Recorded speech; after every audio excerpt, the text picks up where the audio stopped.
Napakasarap ng ladyfinger soup, guys. Oh.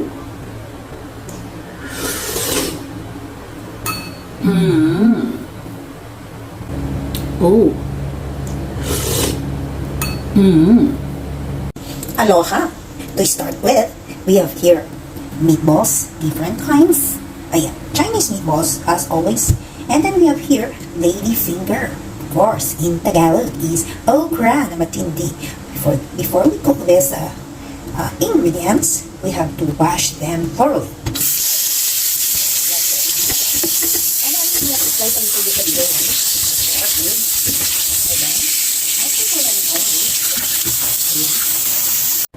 So this is it. There are different shapes of balls, all rounds of course, but there's bigger, there's smaller. So I want to try to have the big ones so that it is easier to cook right. We have a little bit of boiling and frying techniques. So join me again. Guys, and let's do some kind of bobsleigh style, right? So everyone out there, hi and good day everyone. I hope you are good there and fine, as the weather here in Hong Kong is really bad. It's raining too strong. It's the monsoon rain, right? So that's it. So after having them, yeah, very simple. Let's try the boiling technique. So here it goes. The water is boiling already. Have to put the balls.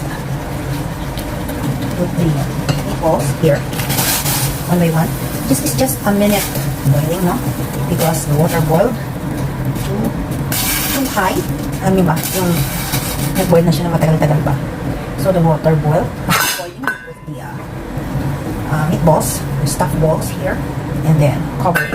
A minute boiling. So here is the ladyfinger. I'd like to half it before boiling, and this is a 2-minute boiling also. It was very quickie, right? So very quickie. It's just half of that one, so I make it from the biggest to the smallest. So the half is like really perfect. Huh? Ayan. So maybe something like that. Okay. So ayan. So a minute boiling. So ayan, you see, it's boiled already. So quickie boiling now siya. So let's try to put into the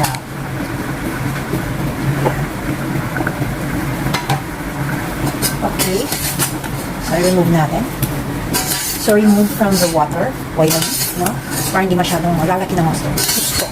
Kasi this one gets too big if you cook thoroughly in water. In boiling water. So, after that, in the same boiled water, you just put the ladyfinger, the okra, no? And as I told you a while ago, it's a minute boiling, right? So, cover it and then so, for the sauce, let's make a little bit of sauce. Sesame oil, a little bit preferred. We have here a black pepper. Konti lang. And here is our sweet slices. I prefer to use this. Konti lang naman, maybe 1 tablespoon. And have here the mixture of, what they call this, oyster sauce. Here. Konti lang. Maybe 1 tablespoon is fine. Ayan guys, not so many, no? Just for the sauce in it, and then half of a little bit of flour and then sugar for sweet overload. Ayan guys, that's it. Mix all together. Ayan. Maybe you can add a little bit of water. Ayan, let's add a little bit of water. Ayan, water, konti lang. So, ayan, all done. Just to melt the flour. Ayan siya. So, we will add this when we will cook all together. Ayan, done already. Ayan siya. Boil for 2 minutes. So, set aside muna natin dito. Ayan, para sa fry muna tayo. That's it. So, in a pan, put corn oil. Any oil can do. Have here corn oil this way. So, and if the oil is hot, let's put a little bit of ginger and some minced garlic and ginger. You know, these are couples.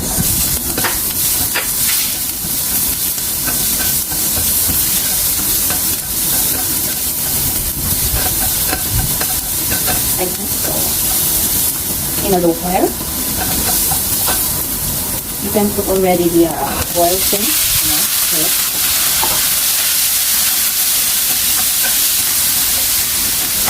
And the ladyfinger, here, the one put in water.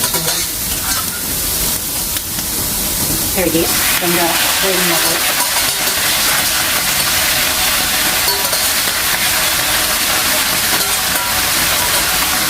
Ayan.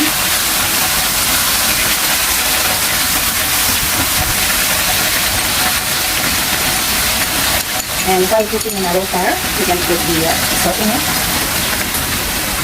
Ayan siya. Is it good tasty?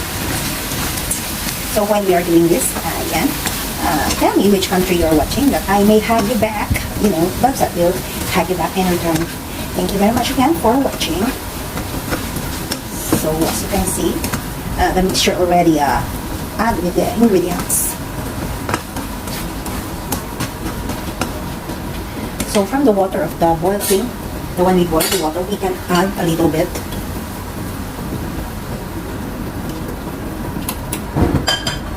And then we let it boil for maybe 2 minutes. And of course, to taste even more better, let's put, of course, there is salt, a little bit only. You know, it feels really, the smell is good. You try it also. You must try it also. So, not too much cooking because while you are cooking too long, the meatballs will get bigger and bigger and bigger, right? As you can see, if it gets hot, it gets bigger. So, that's it. So, let's do a minute. Cook.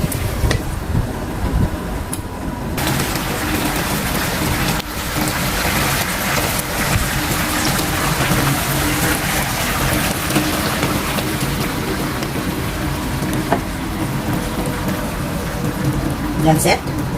Let's put in a plate.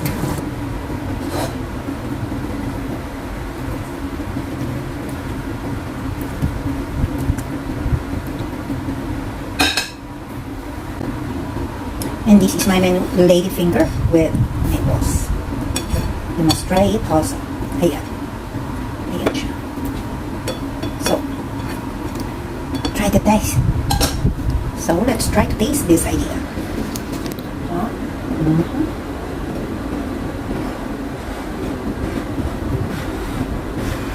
Not so much cooking, just perfect. And this is the menu. We have here this, our special recipe for the day. Ayan.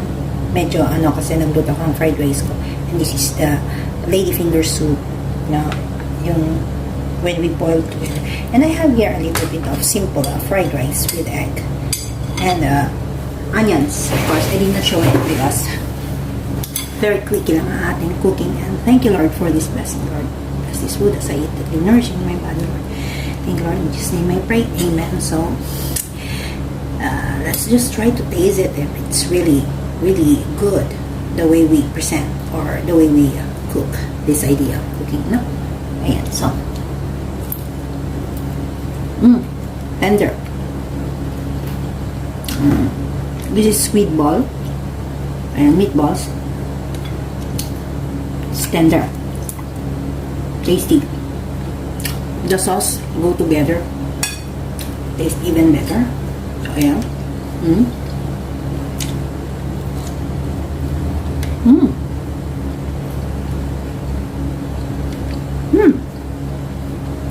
Tender siya, guys. Tender.